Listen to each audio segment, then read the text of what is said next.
Start, Past Lives is such a personal yet universal story, and it's a testament to your writing. Each of these actors that you cast in this project had such close ties to their character. I know that you had initial conversations with each of them prior to casting them in their respective roles. What were you looking specifically for in those discussions, and how did they vary based on each character?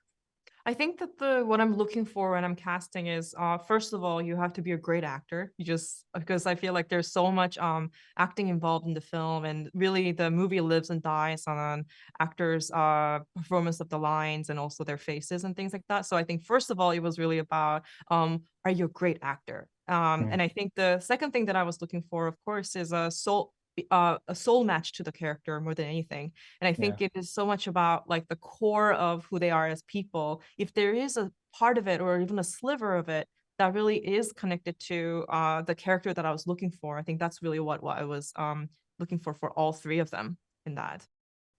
Great answer. The cast has said in the past that you had such a clear vision for this narrative. I imagine as a filmmaker, you also want to allow these actors to take agency over their characters and bring their own personal experiences to the table. How were you able to create the space for them to do just that?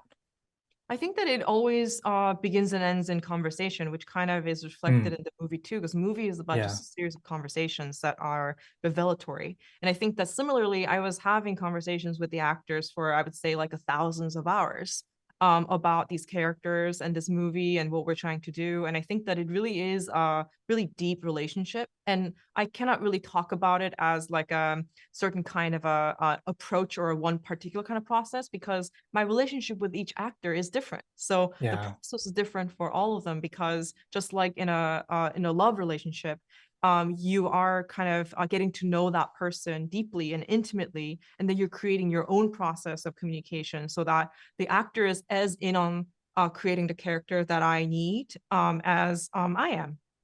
You Yeah, know. and what I found so interesting is that you were able to incorporate so many unique techniques into this film to bring those authentic moments onto the screen. Were those techniques that you developed through your theater experience, and how did you know that they would translate well from the stage to the screen?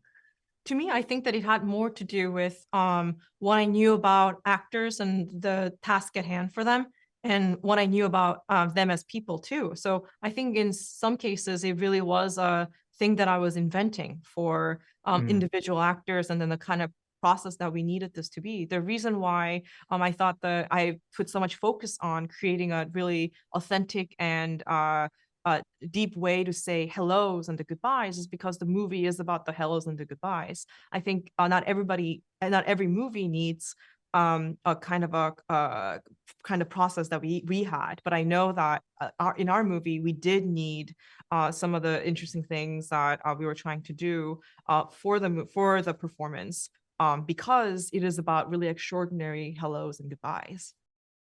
Final question for you. This is the first feature that you've made. What was the most surprising part about the experience, and what was the biggest lesson that you'll now bring to your next project? I think that always it's about, I think, first of all, I was just excited to know that there's things that I learned in theater, like character and storytelling, that I could just kind of pull and bring right into the skill set that I needed to be a film director. But the things that are really difficult always is that there's just some things that are out of your control, just like weather, light, sun, if the fire truck is going to stand right in front of the actor. Like there is just some things about making this movie, and especially making this movie in New York City, in the actual streets of New York City and things like that, that really did make it's sometimes very challenging to navigate the things that I cannot control. And I think that for my next movie, I think that I would maybe be a little bit more prepared, or I think that I might just be more available for the possibility that everything could go completely wrong. Great answer.